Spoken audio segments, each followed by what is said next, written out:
अस्सलाम वालेकुम गाइस। आज का हमारा टॉपिक है सॉर्बिटॉल या पोलियोल पाथवे।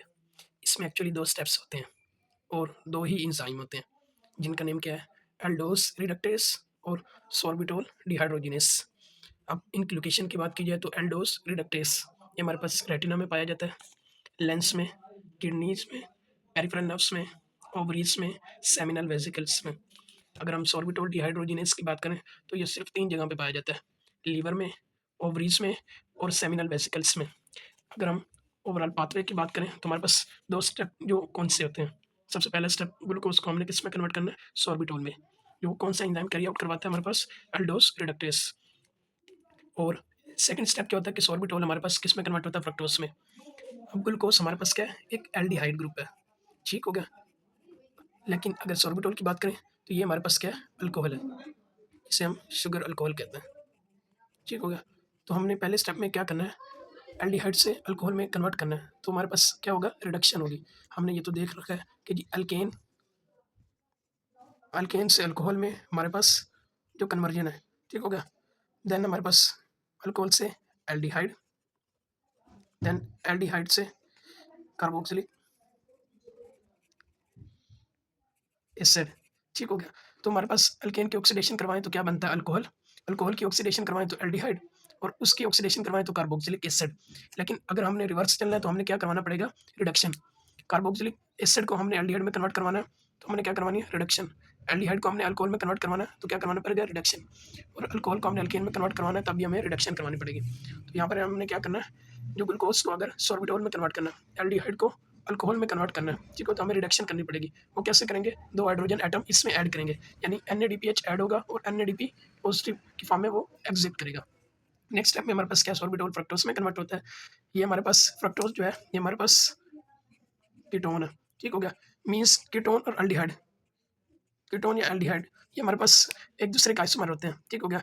तो अगर हमने अल्कोहल से क्या बनाना है? कीटोन बनाना है, तब हमें क्या करवानी पड़ेगी? ऑक्सीडेशन करवानी पड़ेगी। अल्कोहल से कीटोन बनाना है तो क्या करवानी पड़ेगी? ऑक्सीडेशन, ठीक है? तो ये शुगर अल्कोहल है, तो हमने इसको किसमें कन्वर्ट करना है? कीटोन में, यानी फ्रक्टोज़ में। तो हमें सॉर्बिटॉल के अंदर से 2 हाइड्रोजन एटम निकालने पड़ेंगे ताकि सॉर्बिटॉल आगे किसमें कन्वर्ट हो जाए? फ्रक्टोज़ में। और जो इस रिएक्शन को कैरी आउट करवाएगा वो सॉर्बिटॉल डिहाइड्रोजिनेस होगा, ठीक हो गया? हमारे पास ये वाला जो एल्डोस रिडक्टेस एंजाइम होता है, ये बहुत से टिश्यूज़ में होता है, जैसे मैंने इधर बताया, इनके नाम्स बताए, ठीक हो गया? लेकिन जो सॉर्बिटॉल डिहाइड्रोजिनेस वो स्पेसिफिकली सिर्फ़ 3 टिश्यूज़ में या 3 ऑर्गन्स में होता है, लीवर, ओवरीज़, सेमिनल वेसिकल।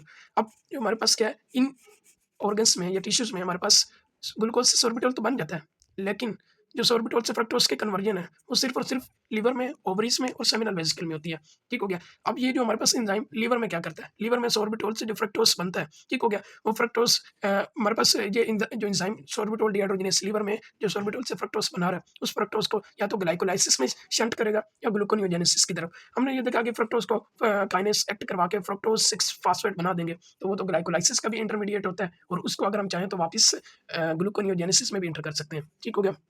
तो ये तो हो गया। आगे सेमिनल वेसिकल की बात करें तो हमने पढ़ा है कि जो सेमिनल वेसिकल्स होते हैं, ये हमारे पास अपना फ्लूइड ऐड करते हैं जब स्पर्म की इजैकुलेशन हो रही होती है, ठीक हो गया? तो ये फ्रक्टोज़ का जो मॉलिक्यूल है, इनके सेमिनल वेसिकल के फ्लूइड में होता है, वो फ्रक्टोज़ का मॉलिक्यूल स्पर्म को हमारे पास न्यूट्रिशन प्रोवाइड कर रहा होता है, ठीक हो गया? आगे हम बात कर लेते हैं कि जी हाइपरग्लाइसीमिया के केस। हाइपरग्लाइसीमिया जैसे या हम देख लें जैसे डायबिटीज़ का केस होता है, तो डायबिटीज़ में हाइपरग्लाइसीमिया की कंडीशन होती है, तो तब हमारे पास इस सॉर्बिटॉल पाथवे का क्या इफ़ेक्ट पड़ता है, ठीक हो गया? तो डायबिटीज़ में ब्लड ग्लूकोज़ लेवल बढ़ जाता है, ये तो हमें आइडिया है। आगे उन्होंने ये लिखा हुआ है कि जी जो ग्लूकोज़ है, ग्लूकोज़ को एंट्री के लिए ना हमारे पास इंसुलिन रिक्वायर्ड होती है, जब भी किसी सेल में एंटर होना है। लेकिन हमारे पास जो retina, lens, kidneys, peripheral nerves यहाँ पे हमारे पास ग्लूकोज़ को एंट्री के लिए इंसुलिन रिक्वायर्ड नहीं होता, क्योंकि इंसुलिन सिर्फ़ और सिर्फ़ GLUT4 चैनल पे एक्ट करता है। ये जो GLUT4 चैनल क्या होता है या ग्लूट चैनल्स क्या होते हैं, एक्चुअली ये हमारे पास ग्लूकोज़ को ट्रांसपोर्ट करने के लिए चैनल्स होते हैं और इनकी नंबरिंग के हिसाब से देखा जाए तो ये ग्लूट चैनल हमारे पास 1 से लेकर 14 तक होते हैं। जो हमारे पास GLUT4 चैनल होता है, ठीक हो गया? वो हमारे पास इंसुलिन को रिस्पॉन्ड करता है, ठीक हो गया? बाकी जो ग्लूट चैनल्स होते हैं वो इंसुलिन से इंडिपेंडेंट होते हैं। तो जो retina, lens, kidneys, peripheral nerves इनमें GLUT4 चैनल नहीं होता। इसलिए ग्लूकोज़ को एंट्री के लिए इंसुलिन की रिक्वायरमेंट नहीं होती। ठीक हो गया? No insulin required. अब जो भी जब हाइपरग्लाइसीमिया का केस होगा, ब्लड में ग्लूकोज़ का लेवल बढ़ जाएगा, तो जो एक्सेस ग्लूकोज़ होगा वो हमारे पास ब्लड से इन सेल्स में एंटर हो जाएगा। अब इन सेल्स में क्या है हमारे पास ये एल्डोज़ रिडक्टेज़ एंजाइम तो मौजूद है, जैसे हम देख चुके हैं retina, lens, kidneys, peripheral nerves में एल्डोज़ रिडक्टेज़ एंजाइम तो मौजूद है, बट सोर्बिटोल डिहाइड्रोजिनेज़ एंजाइम मौजूद नहीं है, ठीक हो गया? तो ये जो पहला स्टेप है ग्लूकोज़ को सोर्बिटोल में कन्वर्ट करवाने वाला, ये स्टेप तो कैरी आउट होगा, बट सोर्बिटोल को फ्रक्टोज़ में कन्वर्ट करवाने वाला, ये स्टेप कैरी आउट नहीं होगा, ठीक हो गया? और ये बात हम देख चुके हैं कि सोर्बिटोल एक शुगर अल्कोहल है, ठीक हो गया? अब ये हमारे पास क्या होता है, जितना भी एक्सेस ग्लूकोज़ इन सेल्स में एंटर हुआ, वो हमारे पास किसमें कन्वर्ट हो गया? सोर्बिटोल में, और सोर्बिटोल हमारे पास पोलर शुगर अल्कोहल है। ये हमारे पास क्या होता है कि सेल के अंदर ट्रैप हो जाता है, क्योंकि ये हमारे पास फ्रक्टोज़ में तो कन्वर्ट हो नहीं रहा। अब फ्रक्टोज़ में तो कन्वर्ट हो नहीं रहा, तो सोर्बिटोल हमारे पास सेल के अंदर ऑटोमैटिकली ट्रैप हो जाएगा। अब ये हमारे पास क्योंकि पोलर शुगर अल्कोहल है, ये स्ट्रॉन्ग ऑस्मोटिक इफेक्ट शो करता है। अब ये हमारे पास वाटर को सेल की तरफ अट्रैक्ट करता है, तो वाटर का इन्फ्लक्स होता है और रिटेंशन होता है, मतलब वाटर सेल के अंदर इंटर होता है, ठीक हो गया, और वहीं पे रिटेन रहता है। देन हमारे पास उस वाटर की इन्फ्लक्स और रिटेंशन की वजह से सेल स्वेलिंग हो जाती है, और सेल स्वेलिंग की जब सेल स्वेलिंग होगी, वाटर का रिटेंशन होगा, तब ऑस्मोटिक स्ट्रेस पड़ेगा सेल पे। अब वो हमारे पास डिफरेंट टिश्यूज में, डिफरेंट ऑर्गन्स में डिफरेंट इफेक्ट्स हैं, जैसे जो हमने चारों डिस्कस किए थे, ये टाइप ऑफ सेल्स हमने डिस्कस किए थे, lens, peripheral nerves, kidneys, retina, इनमें क्या क्या इफेक्ट होगा? लेंस में ये हमारे पास क्या करवाएगा? कैटरेक्ट्स करवाएगा।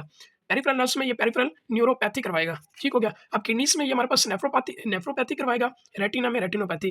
अब इन दोनों की बात करें, ये हमारे पास माइक्रोवास्कुलर प्रॉब्लम्स हैं, मीन्स ऐसे प्रॉब्लम जो ब्लड वेसल से रिलेटेड है। तो इनमें हमारे पास क्या होता है, ब्लड वेसल को डैमेज होता है, ठीक हो गया? तो सिंपल मैकेनिज्म क्या था कि डायबिटीज़ के केस में ब्लड ग्लूकोज लेवल बढ़ जाता है, वो एक्सेस ग्लूकोज इन सेल्स में एंटर हो जाता है, रेटिना, लेंस, किडनीज़ और पेरिफेरल नर्व्स में। बट इनको तो इंसुलिन रिक्वायर्ड नहीं होता। अब जब इनको इंसुलिन रिक्वायर्ड नहीं होता, तो एक्सेस ग्लूकोज इनके अंदर एंटर हो जाता है। अब इनके पास सिर्फ और सिर्फ एक एंजाइम है, एल्डोज़ रिडक्टेज़, जो ग्लूकोज को सोर्बिटोल में कन्वर्ट करता है। लेकिन इनके पास डिहाइड्रोजिनेस नहीं है, सोर्बिटोल डिहाइड्रोजिनेस, जो सिर्फ लिवर, ओवरीज और सेमिनल वेसिकल में हो। इसलिए ये हमारे पास वो सोर्बिटोल में कन्वर्ट हो जाता है, जो सेल के अंदर ट्रैप हो जाता है, और वो ऑस्मोटिक इफेक्ट शो करता है, और वाटर का इन्फ्लक्स और रिटेंशन होती है, जिसकी वजह से सेल स्वेलिंग और ऑस्मोटिक स्ट्रेस हो जाता है, और फिर डिफरेंट टिश्यूज में डिफरेंट इफेक्ट्स शो होते हैं। तो ये हमारे पास था सोर्बिटोल या पोलियोल पाथवे, ठीक हो गया? और इसका जो हमने डायबिटीज के साथ या हाइपरग्लाइसेमिया के साथ रिलेशन या एसोसिएशन देख लिया।